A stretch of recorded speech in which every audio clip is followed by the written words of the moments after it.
everyone doing today? Wonderful. Awesome. Before even beginning, I want to share a disclaimer with you guys. Actually, two disclaimers. What I'm going to talk about today, you already know everything. And I'm not responsible for any accident learning. Accidents do happen in life. Second thing, I have a very funny accent. That's what all my friends say. But the problem with me now is, even my Indian friends say I have a funny accent. All right, so what do you all think about commitment? What is commitment to you? Is it scary? Is it strong? Is it powerful? Is it fearful? Anybody in the audience, what do you feel about commitment? Responsibility. Awesome, yes. Commitment is responsibility. Anybody else? It's work, yes. Commitment is work. When you are committed towards something, that means you are prioritizing your things and you are committed towards it. What else? Anybody else? Anybody thinks it's scary? Serious. Serious? It means being serious about it. Yes. I watch the athletes in the Hy-Vee Lounge, on TV. They were very serious about it. Yes, awesome, thank you. Yes, commitment is very serious. When you are committed towards something, you get serious about it. And the more serious about it, at the end, you come out as more powerful and more strong. We don't realize this in the beginning. We just think, oh, commitment, what I'm going to do. It's a long journey. But when you see your journey, you come out as a very powerful person at the end. Today, we will share with you this presentation, and I'll also share what keeping the commitment means with Toastmasters. Let's begin our journey. All right, the very first thing that comes to my mind when I talk about commitment is attending regularly. What do you mean by attending regularly? I want to share it started with my story. When I came to the United States, I was thinking my English was good, but not everybody was understanding it. They were like, what? What? And that's when I get this fear. Am I saying the right thing? Should I even speak? Should I not speak? And I did share that same thing with my supervisor once. And she said, have you ever heard about Toastmasters? It's like, what? Toastmasters? No. And that's when she said, well, be ready next Monday, 11:45. I'll take you there. And that's when I realized I was missing out a great thing. I started going to Toastmasters as a guest, and for first month, I actually went there as a guest. But that's when I realized what is the importance of going regularly. I would ask a question to the audience. What if you don't go to Toastmaster regularly? What will happen? Anybody in the audience? Miss out on fun. Yes, you miss out all the fun. What else you think? Continuity. Yes, you miss the continuity. I agree. Your speaking skills diminish. Your speaking skills diminish, and you lose all that momentum, all that passion that you started thinking, why I joined Toastmaster. You lose all that thing. So I would highly encourage, show up on a regular basis if you wanted to grow up your skills. Carefully preparing your speeches. How many of us carefully prepare their speeches? Can I raise hands? I am guilty of doing that when I joined Toastmaster. The second speech was organize your content. And my content was not organized at all.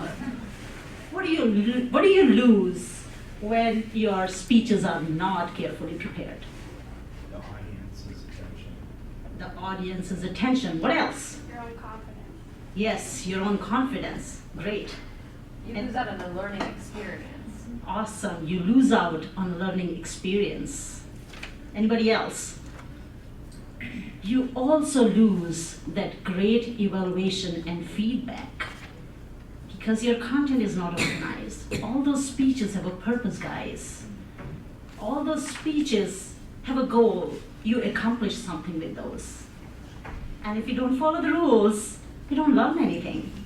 All the evaluators, what feedback they are going to give you? Nothing, random, and we forget to get a great learning opportunity. Fulfilling all the assignments. I love it. How many people fulfill their assignments? Great, we have some hands. I do want to share something. It always happens in Toastmasters that 1 or 2 members are missing. And what happens? Then we have those missing roles. And when the president or Toastmaster calls other people for those roles, what do? Do it, great. But not everybody does it. We look around, we start writing something. And what happens with that? We miss an opportunity again. Sometimes we try to raise our hands and volunteer ourselves. That's a great thing, as Lindsay mentioned, great. But sometimes no one looks and everybody looks down. And that's when we are voluntold. You don't have a choice, guys. You are here and stuck with us as Toastmasters. There is a combined goal. We all need to grow, we all need to improve. So definitely, we need to come as volunteers because that's when we get more out of that whole group. The next thing I want to discuss is how we aid fellowship, providing helpful evaluations. That's such an amazing thing that I always love about Toastmasters. Again, I would like to go back when I joined Toastmasters. And I was super amazed with all the evaluations that the evaluators were giving. I haven't given my first speech at that time, and I was getting all those evaluations. And I learned a lot from them. And that was amazing when I got my first compliment that I was speaking like a pro. Oh, really? I was amazed with that. So what do you think we should be considering when we give evaluations to people? Anybody in the group? What kind of evaluations should be there? Honest, positive. Anybody else? Constructive. Constructive, effective. I love. You guys know everything looks like. Yes.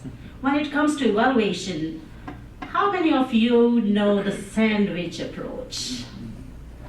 Great. We all are awesome Toastmasters here.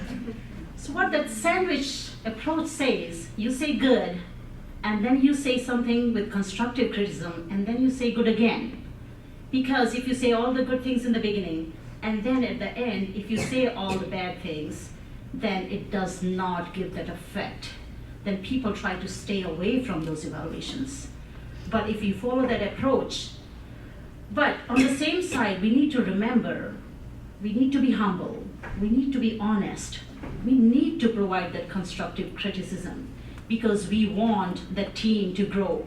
We want that individual to learn. We should just not say good things all the time, but there is a good way to say good things. Promote a positive and friendly environment. Anybody in the audience, how we can promote a positive and friendly environment to new and existing members? Greet visitors. Bring visitors, great. That's what I was gonna say. Bring visitors to bring a positive environment. What does visitors do to the group? New energy. New energy. They bring all that fresh perspective to the group. You have not been, because you guys have been in the group for so long. You may be giving the same feedback, but when a new person joins, they bring all that fresh energy to the group. Anything new to the group. So it's always good to bring friends, maintain that positive environment in the group. Serving as an officer. How many of us like to be an officer? Awesome!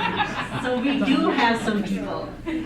I want to say something. I have been recently appointed an officer before an hour. officially.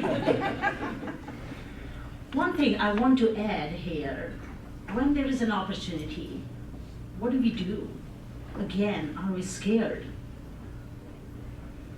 Anybody else in the audience? What are our feelings when somebody asks us, hey, do you want to be officer? What do you think? Much time's it gonna take? Yes, Commitment, which is commitment. which is commitment. Anybody else? What are my resources? Who else has done this before me that I can lean on? Yes, awesome. Go ahead. Yes, Go ahead. I agree. Anybody else in the audience? When you become an officer without knowing anything about that role, like I am, a very newly appointed officer, and I don't know anything about it. But I do trust my fellow Toastmasters that if I don't know something, hey, I have a group of awesome people, and they are going to tell me what I don't know. But what if I would not have taken that opportunity? What would have happened? There's an opportunity. Yes, I missed a great opportunity. I can be a future leader by becoming a VP of public relations. And if I wouldn't have done that, there are so many things you're missing out. But I completely agree with you. Yes, it is a commitment. And we all are human beings. We always say we are busy, but we find time for things when we have to. So consider this thing. Treating members and guests with respect and courtesy. What do you mean by that? How you are going to treat your fellow members with respect? Anybody in the audience? We don't drop a nail if they participate. Yes. Definitely, I would completely agree with that. We should encourage when anybody is volunteering, even if it is a new member, because that is giving them an opportunity to stand up and participate. It is also giving you an opportunity to provide the good feedback to them rather than giving them a different thing. Yes. Explaining roles at each meeting so that visitors know. That's a great point. Explaining the roles to the visitors. And again, I would like to add my experience. My first time, I went to the Toastmaster with my supervisor. I was like, what's going on? There are so many things. And I did not know who is doing what. So that's a great point. It will be if we can spend 2 or 3 minutes explaining the role to our guests so they're more comfortable and they know what's going on around. Club quality. I really like this. How you are going to maintain your club quality. What club quality means to you. When a new member comes to the group, how do you show or how do you maintain your club quality? Anyone? Welcome in. Welcome your new members. Introduce them to the rest of the members. Yes, introduce them to the rest. One of other great thing that was told by my supervisor is, when you come to Toastmaster, just come 5 minutes early. That will give you a great opportunity to meet new people, to greet them, to be comfortable with them. Bringing guests. Bringing guests. I want to talk more about bringing guests. How do you bring guests? How do you bring more people to your group?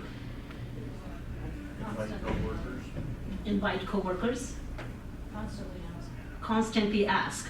One thing from my experience, when I came from a different country, different culture, diverse background, I had a hard time even understanding. I want to share a funny experience. My husband put me into a golf class. I went there right when I landed here. Boy, I did not understand a single word from the instructor. So I was a very good candidate for Toastmaster, but it took me 15 years that someone introduced me. What if we find similar people who are having conversation issues, who want to grow their leadership skills? Just bring them, introduce to the group. You can bring them as a guest.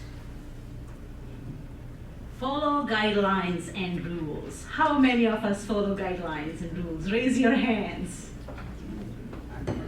Okay, good. I think we have a great group of people here. And I do want to share another experience. During my second speech, I was 3 seconds late. And because of that, I was disqualified. These guidelines are really important for us, and they are meant for a reason. We should follow them. The reason? I never made that mistake again. That was my first and last time. Observing ethical standards. What does ethics, how important ethics are for you people? Anybody? Extremely important. Anybody else? And recently, of course, professionalism in the workplace has been very much in the news. So ethics and professionalism go together, and that's what we demonstrate in our club meetings hopefully. I completely agree with Earl. Ethics and professionalism go together. Whether it's Toastmaster, whether it's your workplace, you show that professionalism. You don't comment on the person's appearance. You don't comment on anything else. I think our main goal when we are in Toastmasters, how we can improve them as a speaker, how we can improve their leadership skills, what valuable feedback we can provide. So ethics for me plays a very important role when it comes to Toastmaster. And that is the ending of my presentation. But I want you to leave with some thoughts. We as Toastmasters, what are we? As an individual, we are nothing. As a team, we are very strong. And how we can become a better team? Commitment. If we have few committed members and then more committed members to the group, it's always going to be an awesome experience. Yeah, Toastmasters.